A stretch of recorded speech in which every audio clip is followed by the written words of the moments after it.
Do you ever see a successful woman on your feed or in a magazine and think, wow, it must be nice to have it so easy? Well, think again. Behind that glossy cover or smiling face is a ton of hard work, countless failures, and endless learning experiences. I'm Rebecca Minkoff, and I'm here to tell you that success isn't a walk in the park. It takes grit, resilience, and a willingness to take risks. That's why I created Superwoman, a podcast that peels back the varnish and gets into the nitty-gritty of what it takes to make it as a woman in today's world. From luminaries and game changers to women you've never heard of but should, this podcast is here to inspire you to take your next leap, no matter how daunting it may seem. We'll explore the sacrifices these women have made, the highs and lows they've experienced, and the lessons they've learned along the way. So if you're ready to be inspired and learn from some of the most successful women out there, join me on Superwomen. Together, we'll uncover the stories behind the successes and prove that with hard work, determination, and a little bit of luck, anything is possible. Hey everyone, you're listening to Superwomen. Today's guest is Jessica Zweig. I met Jessica when she had her agency, Simply Be, and I was seeking help on how to launch my book, and I felt like I spoke to a true expert who was so wise. We did a podcast for her first book, but we're back again for her next book. And what I love about her is in the midst of writing a book, she just casually sells her company that she's had and launched and is now really leaning into the space of where women need to be personally, professionally, mindset wise, to really be able to reap the benefits of all their hard work. Her book is incredible. Her work is incredible. Her consulting, if you want her, is also next level. I love this woman. Take a listen to this episode. Knowing what you know about being an author, what made you go, I want to do that again? You're a mom, you've had kids, it's like painful. And then you're like, but then you're like, when can we make another baby? Like once you've healed, once you've healed, that's at least how it was for me. Cause my first book was a birthing and it was, I ripped and it was like a whole journey actually, which led me to write the second book in many ways. So I'm a serial entrepreneur at this point. I've started 3 companies. Onto my third right now. But my second, which I just sold. Congrats. Thank you. About 5 months ago. So it's relatively new. Yep. I started it 7 years. I sold it to the day I opened the doors. That's crazy. It's truly. January 2nd, 2017 was day one. And we officially turned over the keys proverbially to the new company. And it was a new company as of January 2nd, 2024. So I started this business kind of licking my wounds from my first business. Which was what? Cheeky Chicago. It was an online magazine. Okay. I think that's how we met. That is how we met. But I vividly remember that night. We just launched our magazine. I ran an online magazine for like food and fashion in the city of Chicago for 7 years. And you weren't like just starting Rebecca Minkoff, the brand, but it was like new, like you were there marketing a new launch of a handbag collection. Yeah, we were about 8 years old at the time. Yeah. Maybe 7. Yeah. Anyway, I remember meeting you and that was such a fun chapter. I got to host events like that and, create a ton of content online and got really savvy in social media and digital marketing. And that business, while it was critically successful, like I say, it was financially not. And I learned a lot. Picked up the pieces after that business, went into a corporate job for 2 years to sort of lick my wounds, pay off some debt. And then I started Simply Be in 2017 with this vision to bring more authenticity online through the power of personal branding. And no one was really doing personal branding at the time as a service. It was still kind of a novelty. Like now it's everywhere. Yeah. I really do believe that I was right time, right place, because as soon as I started the business, it just exploded, like beyond. And where did you get the experience or, for even the outsider to say, okay, I'm going to take these services to even know how to start? Yeah, it's a great question. I mean, I had really cut my teeth running the magazine, working with brands like Nike and Miller Coors and Coca-Cola, and like would sit in these boardrooms of these huge brands and agencies. Like they were looking at me because I had amassed this huge organic audience through my platform with Cheeky. And I co-created all of these multifaceted campaigns for 7 years for major brands. Yeah. So I knew digital marketing. Like I knew I could sell it as a service, but I was really passionate about people. And I really had a great network And I launched Simply Be with like an email and a couple social posts, and I got clients right away. And Wow. I did great work for those clients, and those clients referred me business. I kept drinking my own Kool-Aid around my own personal brand and showing up every day on social media and through my emails and content, talking about personal branding as an expert. Forbes reached out to me organically in 2018, a year after I launched my business, did a whole feature story on me, called me a personal branding expert. Wow. Like earned media. I didn't pay for that or pitch it. Yeah. They found me. Things like that started to happen, and I kept getting more business, and I needed to hire a team. And, you know, from one entrepreneur to the next, that's the hardest part, is the people part. But built a small team. I was about 9 people, and by 2021, I had written my first book, Be, that you helped me as well share on your show. And the book did really well, and like crazy well.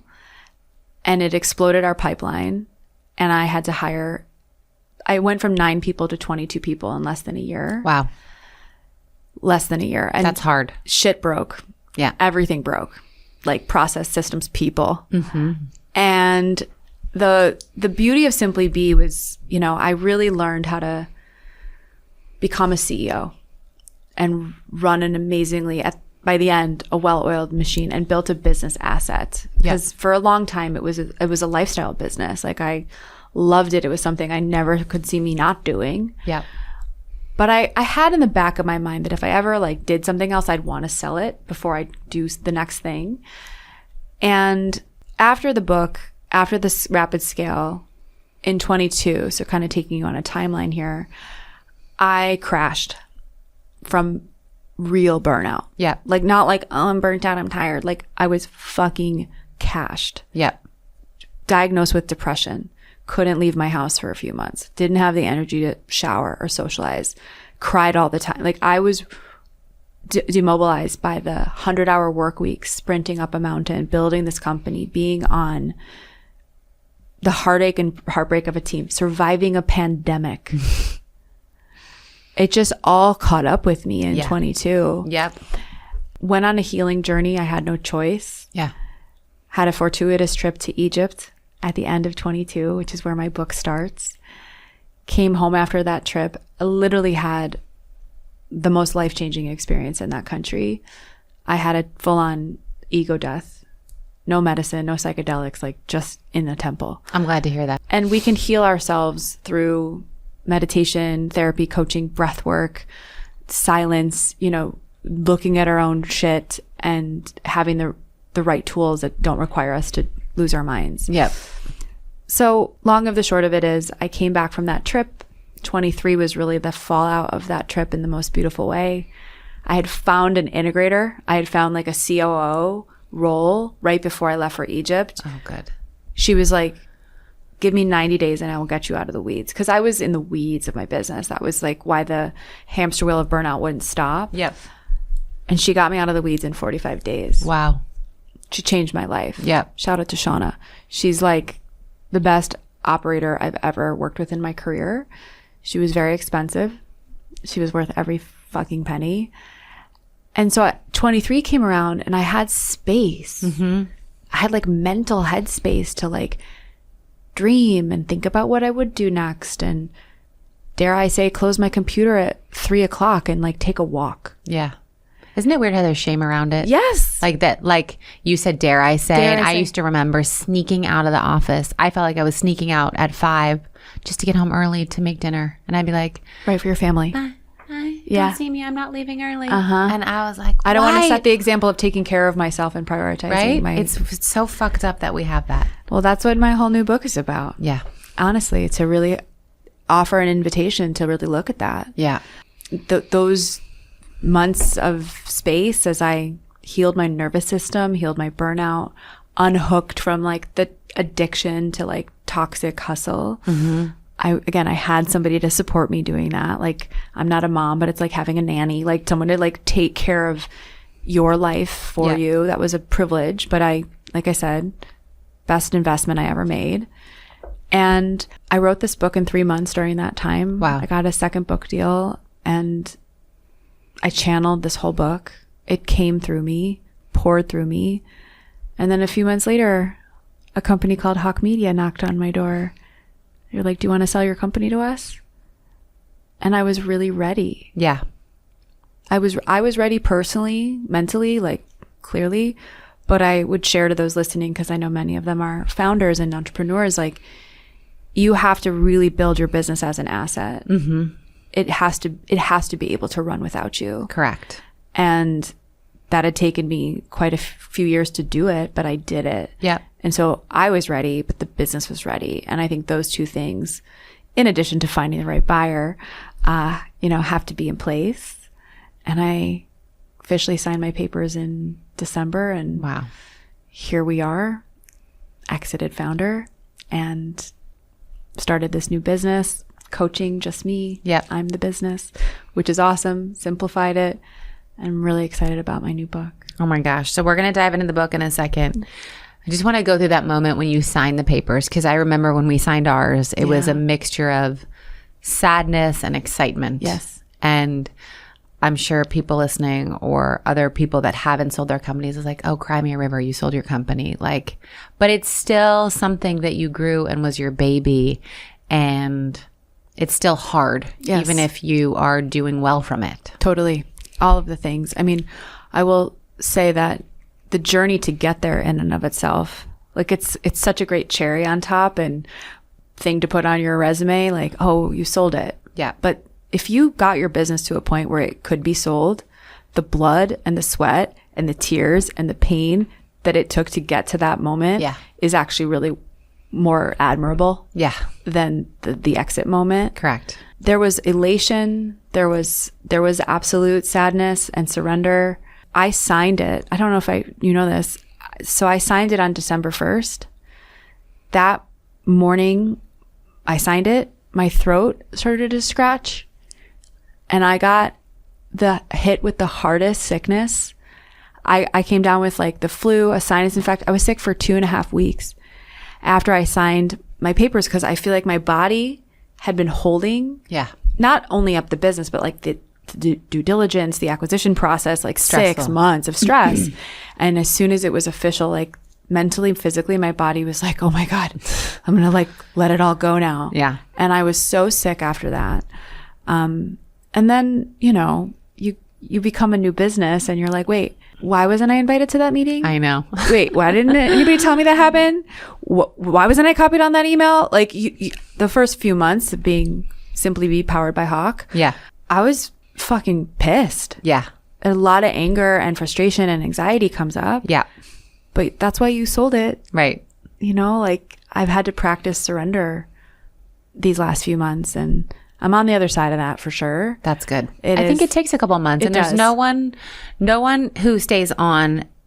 I think you're probably the first talks about that surrender, because I'm staying on and I don't have plans to go. It's my name on the door. Yeah. But there's a surrender process that is difficult to explain, and it's like you don't know it till you're there, and you're like, oh wait, not my call, not my decision. Yeah. Not how I would do it. I would do it like this. And they're like, thank you for your no disrespect, because I love my owners, but they were like, thank you for your feedback. We've taken it into consideration. Right. I was like, yeah, fuck you too.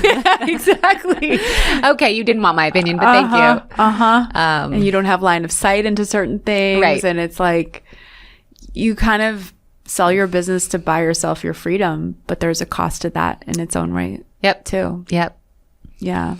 So you've surrendered. You're on the surrender journey. I am. And you have this beautiful book called The Light Work. But I have to say, I think it's not that light. No, right? It's not. It's a lot of work to then be the light. 100. Right? I love that you said that, Rebecca. Yeah. It's actually a book about the dark. Yeah. It takes work to find the light, which is why it's called The Light Work. Yep. Because I was just talking with someone about someone else and their inability to change their toxic behavior. And I was like, it takes deep work. It does. And getting yelled at doesn't change anybody. No. Being petty back does not change anybody. They got to dig deep. Right? That's right. So I'm glad you wrote this. So if we could pick, like, how many chapters is it? I think there's 12. Okay, good. So what are your like favorites? Just to hook all my listeners in, like, what are your, like, what would make them go, okay, I'm investing $30 in myself? Yes, it is in yourself. Because it's 6 matcha lattes at Starbucks, okay? Or 5. Yeah, like math. I mean, probably will be much better for you on many levels than the matcha, although I would say every chapter is like a little baby. It's sort of if like Glennon Doyle and Gabby Bernstein like had a baby. Yep. Like I am naked in this book. There's a lot of really raw stories that I've never shared with the world publicly. And it's not about me. It's about the reader. And I was the vessel and I'm getting out of the way now. And I know this book is going to change a lot of lives. But it's essentially a journey from inner light to outer light and how that impacts future light. Yep. Inner light sort of portion of the book talks about source, talks about our emotional capacity to feel all the human feelings that we've been blessed to feel.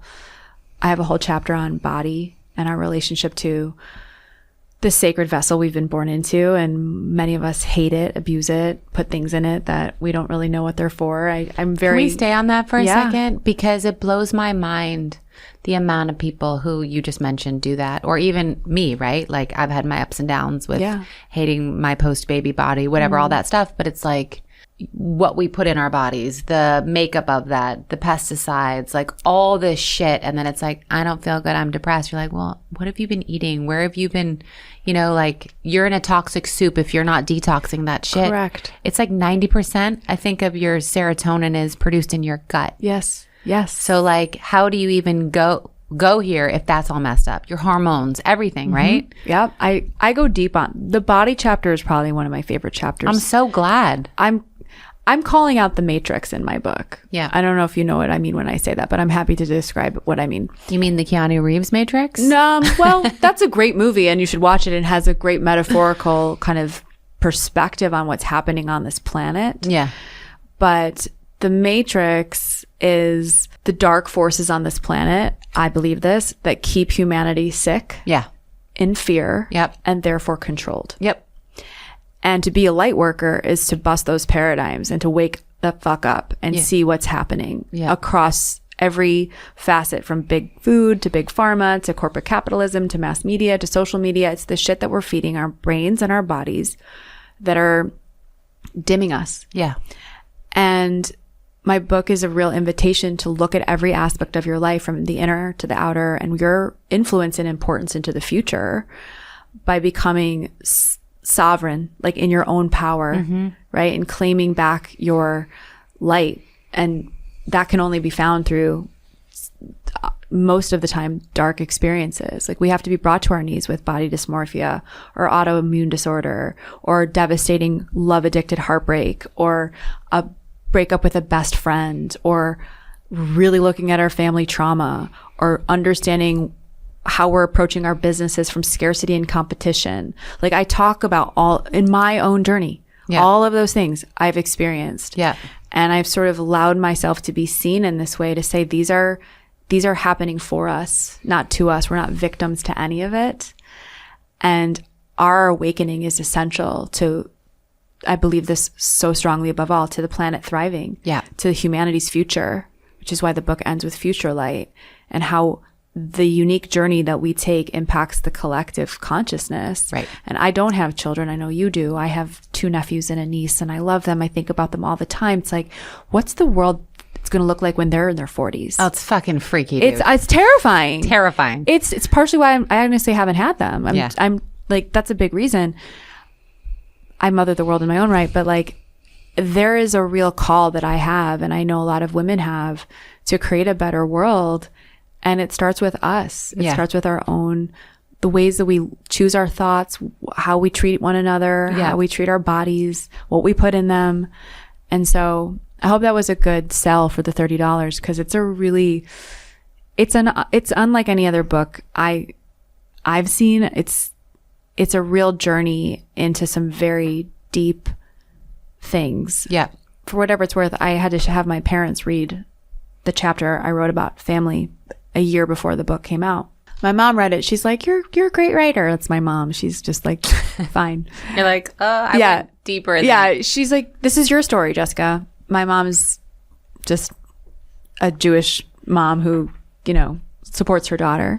My point is, my dad didn't talk to me for 2 months. Like, we got into a huge dispute about it. Wow.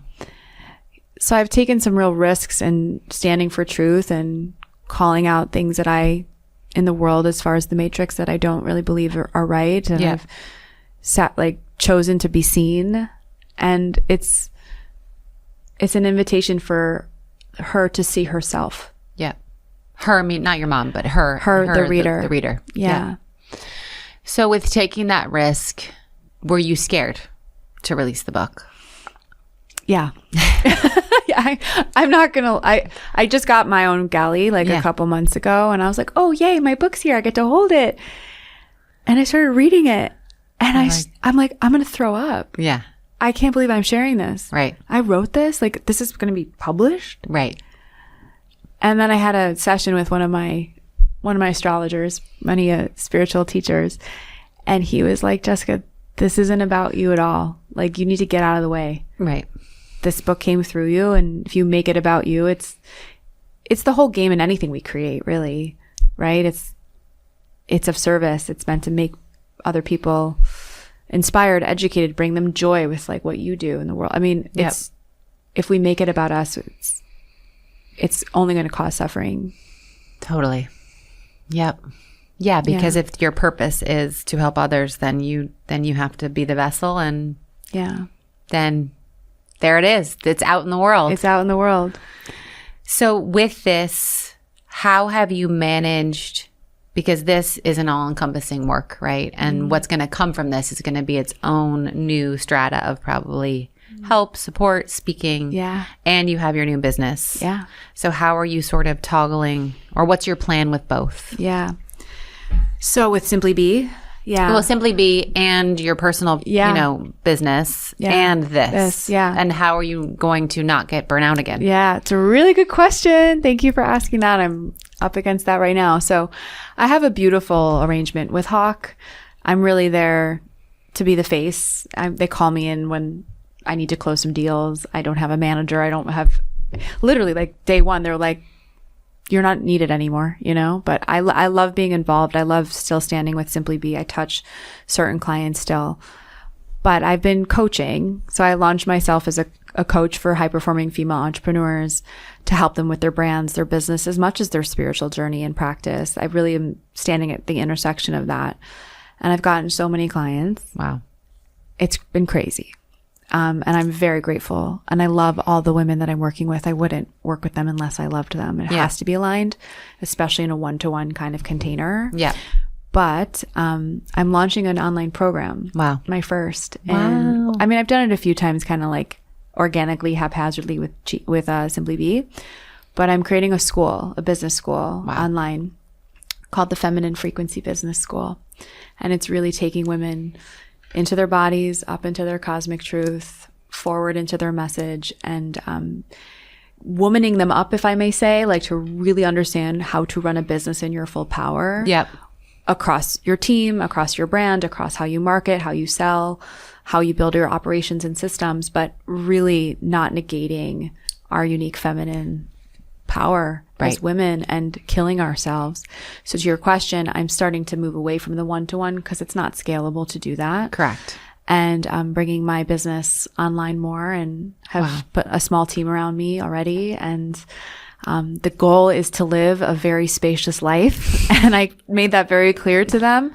And, I'm in book launch mode. It's a grind. It's a sprint. Yep. But I'm clear that it's a sprint. Yeah. And I'm taking really good care of my body along the way. Yep. Resting, supplementation, meditation, nature walks, no phone in the blocks that I can. Yeah. So that I can come back to this fully every week. It's a lot. Yeah, it's a lot, especially the week of. Especially the week of. I'm bracing myself for that. Oh my Lord. It's like planning a wedding. It's like the craziest. For those that are interested in launching a book, just know that it's a pop-up business. It costs money. It takes a lot of support. You have to be laser focused. It's nonstop from the second you wake up to the second you go to bed, with things to do and places to be and notifications on your phone. And it's a wild journey, but I do love writing books. One thing I didn't mention about my book is that I talk a lot about aliens in my book. Really? Yeah. Oh my goodness. I'm excited to read. Yeah. You're going to love it. You're going to love it. Wow. Okay, good. So in this whole journey, knowing what you know now about, you've started now 3 businesses, sold one. Mm-hmm. Do you have any reservations because you started a 3rd, you're in it. This book is the kickoff for another one. It is. How do you come at it differently? Like more knowledgeable? It's almost like you know what to avoid. You said a more spacious life. So how have you made that different this time around? Yeah, I mean, it's an interesting question since I am in book launch mode and my schedule is insane. Yeah. My schedule is, I think you probably could agree with this as well. It's like the bane of my existence. Mm-hmm. And I don't want to have that scenario where I'm always on. I have an amazing executive assistant. Okay. Shout out to Stephanie. Somebody who puts boundaries around me and really safeguards my time. I didn't have that before. And I also can't necessarily blame an executive assistant. I was the yes girl. Right. Right? Like I said yes when I really should have said no. I'm keeping my team small. Yeah. That is such a clear intention. I never want, you have a much bigger company than I do, but 30 people for me at the peak. It wasn't just the financial stress of it, which is part of it hugely. It's the emotional stress of it. Yeah. And I just really want to keep my team super dialed in. I moved to Nashville. I'm no longer living in a big city. I'm building a house in the woods. I really have changed my lifestyle, my availability, who I'm accountable to every day. Mm-hmm. So there's a lot of things that I have set up very, very differently this time around. And I'm also, going into the online space, and the profitability margins are so much better. Like I don't ever want to do a services business again. I enjoy it. I enjoy having clients and being of service, but an agency model is a tough business to run. Yeah. And so I had all this clarity, and I got the message of what I'm really trying to teach women through my book, which is really recalling the feminine, because that was so lost in me. Yeah. And I crushed it, and I almost died. Yeah. And I don't feel like we need to do that to ourselves. Yeah. But we can still win and make a lot of money and be in abundance and have space for ourselves if we're really clear and intentional and build those structures, and also really honor our role as women on this planet right now. You say this, I love this about you. It's like the mission behind FFC. It's like, let's go make our own money. Yeah. Like, it's such an exciting time to be a woman right now. Yeah. But I don't endorse playing the toxic masculine patriarchal hustle. I don't think we have to do that if we become aware of it. So this was my question, which I'm now remembering. You are teaching us, right, through this book how to do that, but we're still many founders in a world where if they want to raise money, they have to deal with it. If they want to sell, they have to deal with it, right? And it's like, in a perfect world, you'd start your hours at 10 and end them at 4 so that you could be the mother or get the exercise or make the dinner or be home for bath time. But then you're in a world that wasn't built that way, good or bad, right? It just wasn't how it was built. So I talk about this a lot. Like, we all have to begin to build it that way, but we are all then still the effect of everyone else who's like, fuck you, I don't need to be home. I'm going to build my business. Mm-hmm. You're going to lose customers. Mm-hmm. I feel like it takes only a few to truly start a revolution, to shift collective consciousness. We have to be willing to walk the walk and show women, people, society that it actually can be done, and create and find our own unique communities. Yeah. Which is what I love so much about what you do. I think community is everything. Yeah. It's everything. Yeah. However, I do think that it starts with yourself. I think that you have to really hold yourself accountable to shifting your mindset, shifting your energy, shifting your beliefs. I have a whole chapter in my book about money. It's called Rewiring Your Abundance Codes, because for the longest time, I will speak for myself, but I know it's not a solo experience. Like, there was a lot of hustling and proving and pitching and gripping and selling and like muscling my way through earning. And I like I said, I did really well at it, but it didn't actually ultimately serve me. Right. Even though I did sell my business. And so there's this reframe I have. I call it the 8 embodiments of divine feminine wealth creation. And the word embodiment is critical. Yeah. It's not a practice or an affirmation or a vision board, or it's, psychological. It's in your body to really shift how you move through the world and what you hold to feel safe in your body. Yeah. To receive money in the first place. And I have all of these different tools around, trust, service, generosity, equanimity, and really reframing how we thrive financially as women specifically. Yeah. And it's a very good question. And I do think that we change the world one action, one day, one person at a time. Yeah. Like, you don't need to be Tony Robbins or fucking Oprah Winfrey to change the world. I don't believe that. Like, we all have the power to change the world. Right. And I think it's an important time for women to be, yes, rising, leading, earning. But I think it's also a really important time for women to remember that we're women. Yeah. And there's been so much shame around that too. Yeah, there is. That's a whole other conversation. I know.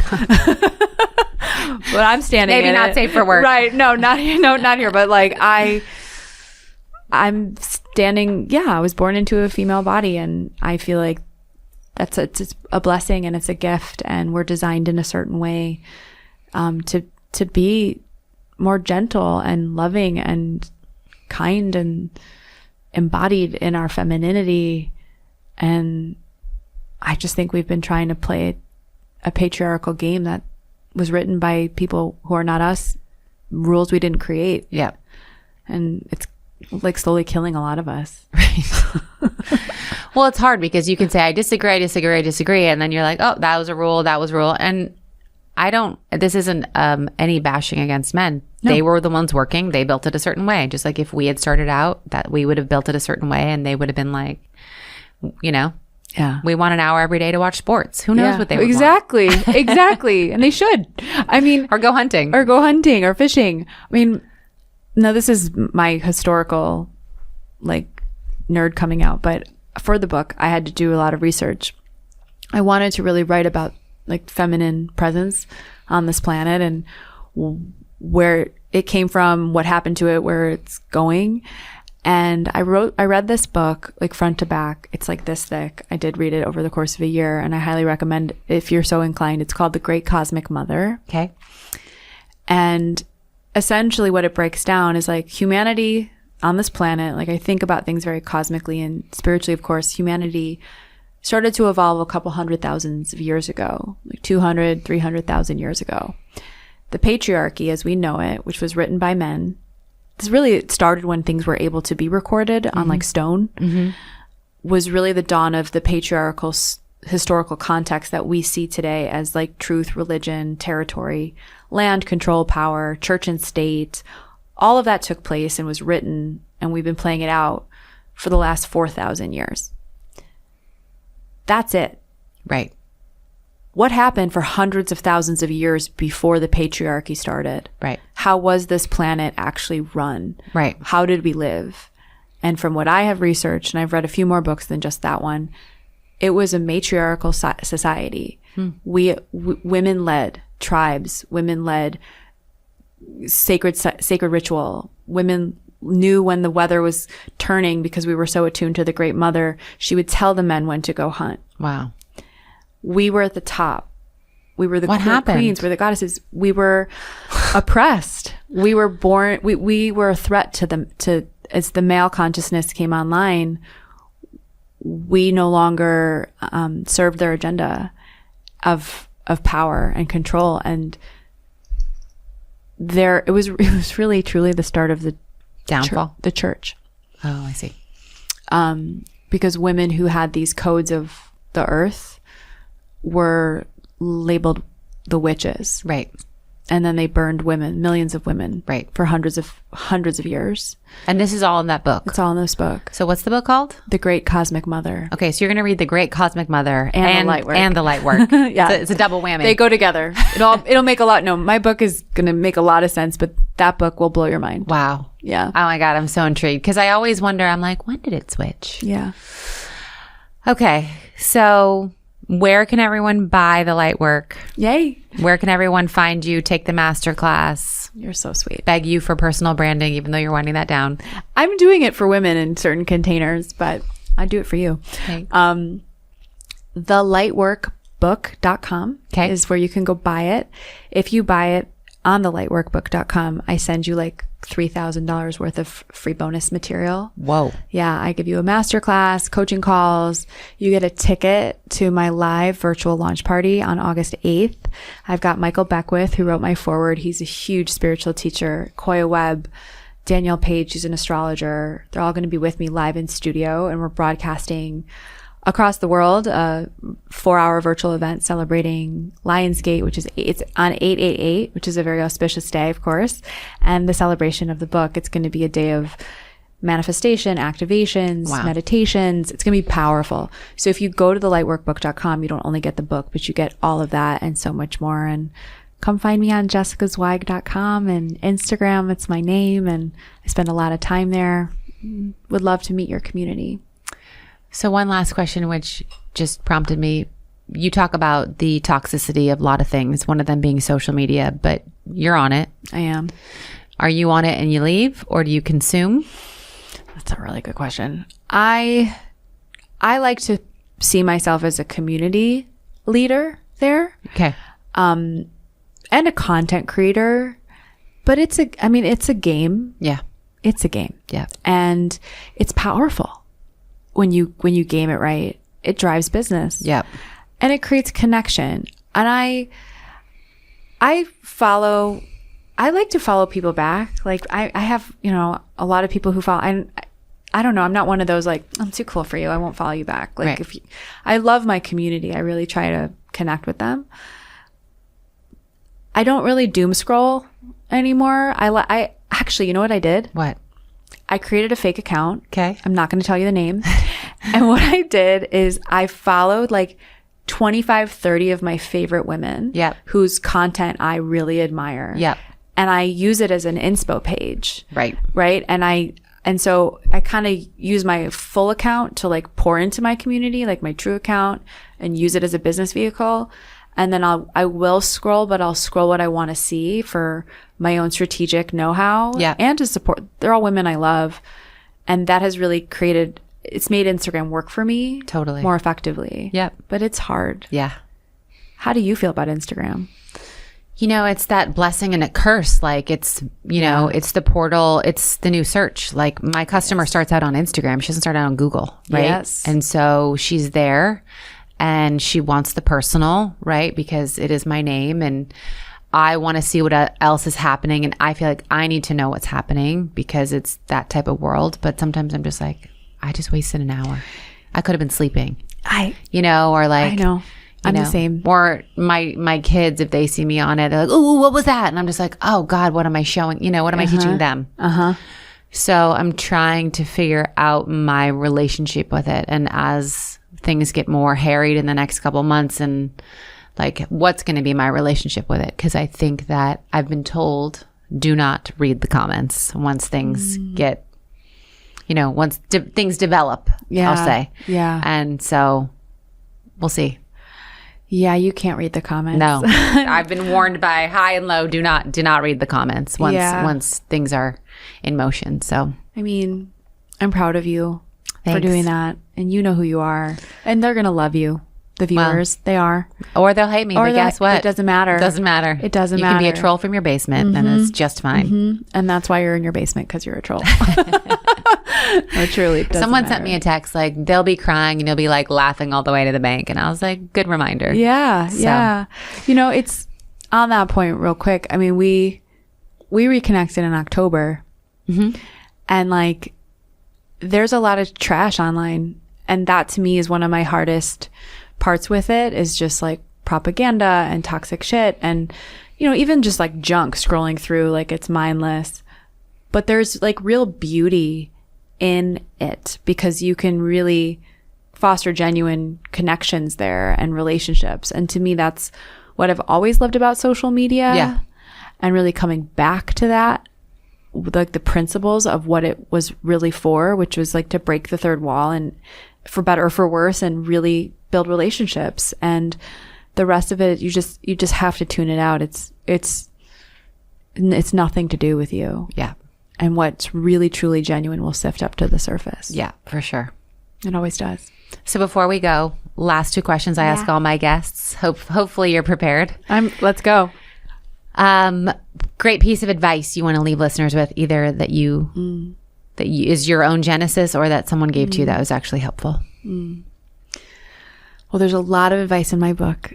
So read the book. So go read the book. Okay. But something that I'll pluck from it is, because I know who listens to your show, I've started from nothing, scrapped my way through, went to school for theater, got an acting degree, waitressed and bartended before I became a serial entrepreneur. And I realized that nobody is going to believe in you unless you fully believe in yourself. Yeah. That level of conviction and embodiment and self-trust is magnetic. Yeah. So you don't have to have it all figured out. You don't have to have the perfect strategy or the beautiful website or all the clients even. If you freaking double down on you and share your passion, people, that becomes infectious and magnetic for people and contagious. And that's like the definition of how I built my career. Wow. I literally just believed in myself more than anybody else did. Yeah. And dare I say, sometimes you might not have felt that way, but you sure faked it. Oh, girl, if you look up fake it until you make it in the dictionary, my picture is for sure there. Same. Mine too. Right? It's even this morning, I was like, I'm faking it. I think I need to tell everybody that I'm faking. It's not. That's another secret. Like, nobody really knows what they're doing. We're all just figuring it out as we go. Oh my God. No, it's so true. I know. Okay. So last question is, what would we be surprised to know about you? Oh my gosh. I'm an introvert actually at my core, even though I play an extrovert on TV. Never would have thought that. Right. I'm a Leo sun. Okay. And I'm a Virgo rising, and both of those signs are like very driven, service oriented, creative, but I'm a Cancer moon. Okay. And what that means is essentially I'm just really emo and like my alone time. And I get all of my fuel from solitude. I need to be alone in order to really restore. I also, because I'm somewhat of an introvert at my core, I get nervous before whenever I speak, or I get little butterflies. I mean, you're you. I wasn't that nervous for you at all, actually. But like sometimes I get nervous a lot. Yeah. I don't have confidence in the bag. I work at it. Yeah. And I really am only my highest self when I have lots of time to be with myself, to fill my own cup. I love that. Yeah. I love being alone too. Yesterday after we were filming, I was like, I'm just going to go eat by myself. And some people would be scared at that. And I was like, oh, this is great. No. I love eating alone. Me too. I'm in New York for the next 2 days. I'm like going to go to dinner by myself tonight. I'm so excited. Yeah. I don't find it weird. I'm like that girl at the bar by myself or at a table for one. Yep. I don't give a fuck. Nope. Love it. Yeah. Thank you so much. Thank you so much. I love you. Thank you for too. having me. And it was so much fun to be with you. Oh, I know. It was too short. Too short as always. We're getting kicked out of this room. I just wanted to thank you guys for listening to today's episode. I also want to ask you to rate and review the show wherever you listen to podcasts. I know it's a pain in the butt, but it actually helps with search and algorithms. So if you love this podcast, it is an easy way to get it more visible and out there. I also want you to follow me on Instagram at Rebecca Minkoff, at RM Superwomen, and be sure to check out my book, Fearless, The New Rules for Unlocking Creativity, Courage, and Success. Thank you again, and you will hear from me next week.